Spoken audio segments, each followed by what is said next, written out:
Today in this video, we are going to be talking about citing quotes and integrating quotes. But first, we're going to start with citations. So I have an example of a quote here, and it's going to come from the book Deadline. The author is Chris Crutcher. The quote is on page 283, and the quote is, "The distances across that atom in relative measure are the same as the distances across the universe."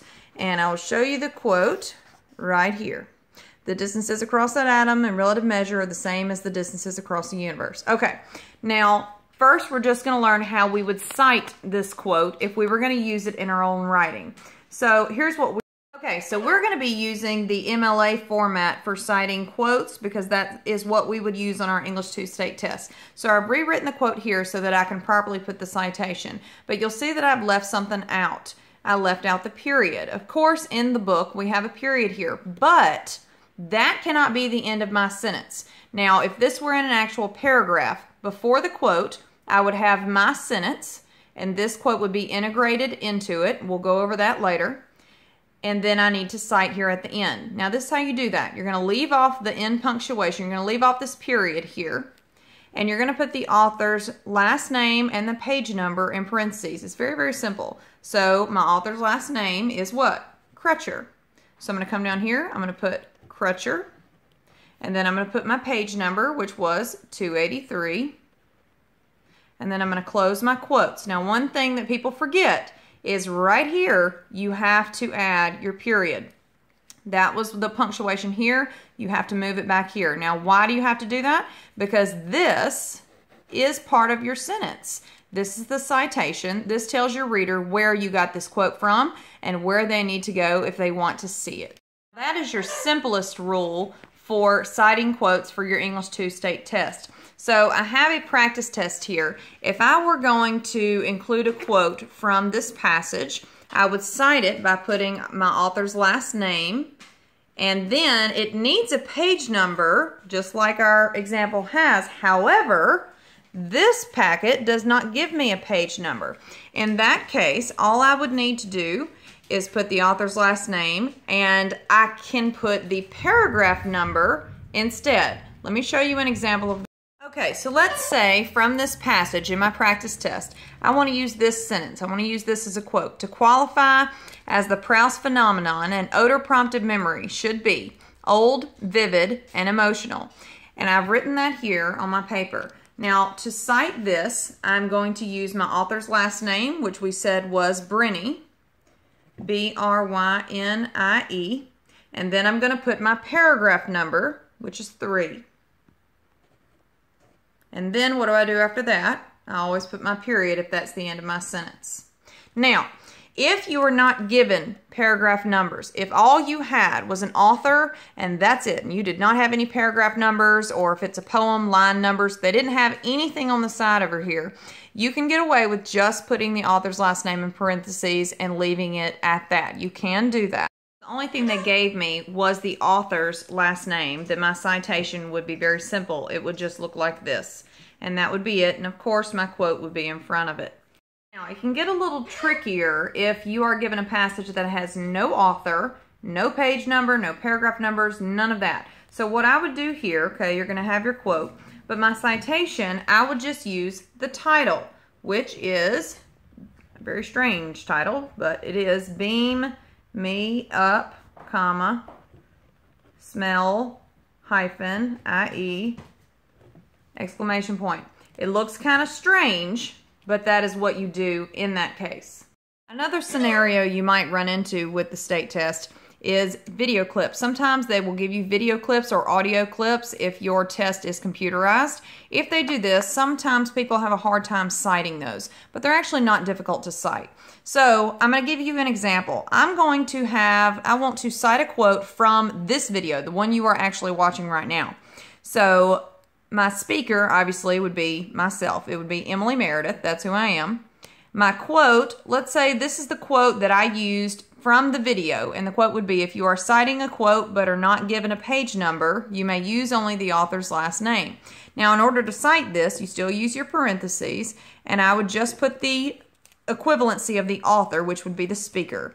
Meredith, And then, if you can, you want to put the time of the video in which it was said. And I'm just going to make one up. Let's say I set it at 3 minutes and 19 seconds into the video, and then I close and I put my punctuation at the end. Now, if you were not able to do this, if you weren't able to figure out exactly when it was said, or you couldn't pause the video, or for whatever reason it didn't have timing underneath it or whatever, then you could just put the speaker, Meredith. That's okay. And for your state test, you don't want to spend a bunch of time trying to figure out exactly the time that it was said.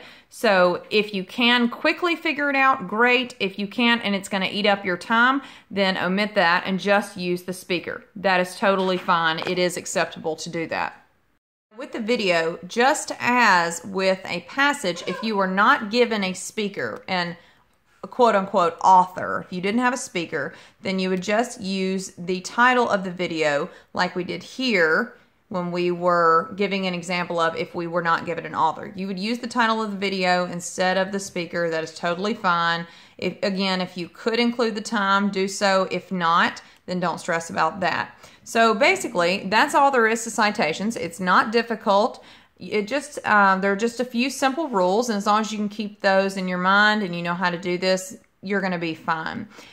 If you have 1 or 2 mistakes with citations, if your time, like if you were to include this and it wasn't exactly right, or if your title or whatever, if something wasn't exactly perfect on your state test, I believe you're going to be fine. It's not going to cause you to fail the test or anything like that. However, the importance of citations is, 1, to tell your reader where you're getting your information from and that it is legitimate. But the second reason is, especially for the state test, if you can include proper quotes and integration and citations and things like that, what it does for the judges is it shows them that you are, 1, putting forth great effort to make sure that your essay is of good quality, but it also shows that you are above the average essay writer. So it just gives your essay something extra that the judges may like to see. Okay, so now we're going to move into integration, and I'm going to teach you how to properly integrate a quote. There are 4 ways to do this. We're just going to do, obviously, one at a time, and I'm going to use some of these same quotes that I used for the citations since we've already got those on paper. All right, so the first way that you can integrate a quote properly into one of your own sentences is to use a complete sentence, put a colon after it, and then put your quote. And of course, after your quote, always you're going to add your citation. Now this, again, this is the easiest way to do it, and for state test purposes, now again, this is the easiest way to integrate quotes. That's why we're going over it first. For state test purposes, this would be my go-to. Now, you want to have variety. You don't want to use the exact same integration method every single time you use a quote. However, this being that it is the easiest one to do, you want to use this one at least a few times. It's going to save you some time in your essay writing, so you're not having to put too much effort in trying to figure out how you're going to integrate a quote. Okay, so the example I want to use for this first integration method, complete sentence, colon, and quote, is this quote right here. Now, in this quote, in this part of the book, Ben is, our main character, Ben Wolf, is trying to justify to himself why the pain that he feels about losing Dallas actually is important, because he discusses how everything is relative, and if it feels important to your life, it is important in the grand scheme of things. It may not affect the entire universe, but it is important. So if I wanted to say that in my essay, here was my sentence. Now, I haven't put the quote into the paragraph yet, but my sentence is, the reader is able to observe and experience the mental struggle Ben goes through when he has to justify to himself that his pain of losing Dallas is important in the grand scheme of life because it is relevant to him. Now, that's the end of my sentence of what I want to say, but I'm not ready to use end punctuation because I haven't given my quote. So just as my example says right here, I'm going to put a colon, and then I'm going to put my quote, which is, the distances across that atom, comma, in relative measure are the same as the distances across the universe. Okay, so there's my quote. Now I'm not quite finished yet, because what do I always need to have here at the end? My citation. I'm going to use my author's last name, and I'm going to use the page number, which we said was 283. I'm running out of room here. I'm going to close my parentheses, and then I'm going to put my period. Okay, I know that's sort of messy, but it is all there. Okay, and that is all there is to the first integration method. Now the second integration method is using an introductory phrase or clause, a comma, and then your quote. So let me show you an example of what that would look like. Now for this second integration method, when I use an introductory phrase or clause, a comma, and then my quote, I'm going to use this quote here that I used earlier in my citation example. So here it is. This is what it would look like. I would say, Meredith states, because that is the citation of the quote, that's who's talking, and this is my introductory phrase, Meredith states, and then I give my quote, and then I cite it. Now, earlier we discussed that you put the speaker's last name in parentheses, and you do. However, I don't need it here because it would be repetitive, because I've already stated it here. Now, if this right here did not say Meredith states, let's say I used a different introductory clause, and I wanted to say, in the video, comma, the speaker states, and then do my quote. My citation at the end of it would include the speaker's last name, which would be Meredith, and then I would include my time, 3:19, period. Apparently I really like writing on the edges of papers today. Okay, so let me recap what I just said. If my example, if my sentence says Meredith states, if it has the speaker already here, I don't need it in my citation. However, if my introductory phrase does not have my speaker's name, I would use it here.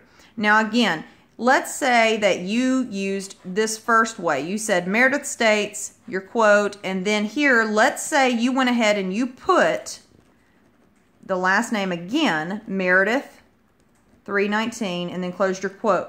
Closed your parentheses and put your period. I don't believe that you're going to be penalized for that heavily, if at all. So, don't freak out about it. But technically, the correct way, if you already have the author or the speaker, whomever, earlier in the sentence, you don't need to repeat it here. You only need to include it if you haven't already stated the author or speaker in the sentence. Now, that doesn't mean if you stated it a few sentences ago. No. You have to say it. You have to put it here unless it is already in the sentence that you are using a quote in. For our purposes, that's the rule that we will use. Okay, now your third integration method for integrating a quote is this, using only a few words in your sentence that is from the source. So I'm going to use another one of those quotes that I used earlier. This is from the MDE Practice State Test Package on the passage that is called Beam Me Up Smelly that we looked at earlier. So my original quote is, to qualify as the Proust phenomenon, an odor-prompted memory should be old, vivid, and emotional. Now, to use this integration method properly, I would not use this entire quote. I'm only going to pull out the parts that I feel are most important and the parts that work with the sentence that I'm going to use. So let me show you what that would look like. Okay, so here is an example of what a sentence would look like if it were using this integration method. So there are several parts of this sentence, but let's just go through the whole thing first, and then I'll break it down a little bit for you. So we have the author of Beam Me Up Smelly gives the characteristics of a proper odor-prompted memory, which are old, vivid, and emotional. Okay, so the quotes that I used from my original sentence in my sentence are odor-prompted memory and old, vivid, and emotional. Now there is another phrase here that is in quotation marks. You'll see that at the top, but this does not count as a quote from the passage. It does not count as evidence because it is just the title of the passage. Okay? So these are the pieces actually used from the passage. I did not use the entire sentence, so let's mark what I chose to leave out. Okay, well, if I only use odor-prompted memory and old, vivid, and emotional, that means that I left out all of this in blue. I only used what is in green. Now, the reason that I did that is because my sentence did not need the entire original quote. All I wanted was the phrase odor-prompted memory, and I wanted the description of it that is given in the original quote, which I used here. So what you'll see that I did is I gave my sentence and I made the words from the quote, from the source, I made it fit into my sentence. I manipulated it so that it worked for what I wanted to say. That is how you effectively use the third integration method. Now, the reason that integrating your quotes into your sentences is so important is because if you just have random quotes stuck into your paragraphs throughout your essay, but they're not actually attached to your sentences, they're not helping you. You need to work them in. That's just a rule for writing essays. You don't want quotes to just stand alone. So you always want to integrate them. And also, that is, like we discussed with citations, that is going to do a lot in the judge's mind when they grade your essays. So that's going to help you out a lot. It's going to show that you know what you're doing. It's going to show that you are putting effort in. You're making sure that not only are you pulling evidence, you are doing it purposefully and carefully, and you are planning how you're going to do it. You're not just randomly throwing quotes in, so you actually have some purpose behind your writing, and it makes your writing much more elevated. It's very important that you know how to integrate. Okay, so here is our example for our final integration method. So to recap, our method says that we are to use a longer section of from the source in my own sentence. Number 3, the previous method, only included a few words or a couple of phrases. So in this one, we're going to use something much longer. So here's my original quote. However, the emotional content of their memory, how the painting made them feel, was much stronger when the memory's trigger was odor. Brinny, paragraph 4. So I didn't use this entire original quote, but I did use the bulk of it. So let me highlight what I used in my sentence after we read it. So here's my sentence. The results of the study discussed in the passage revealed that the emotional content of their memory, how the painting made them feel, was much stronger when the memory's trigger was odor. Brinny 4. So obviously, here's my quote.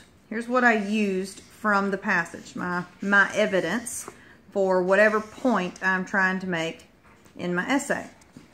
Okay, so from our original quote then, I started here and I went all the way to the end.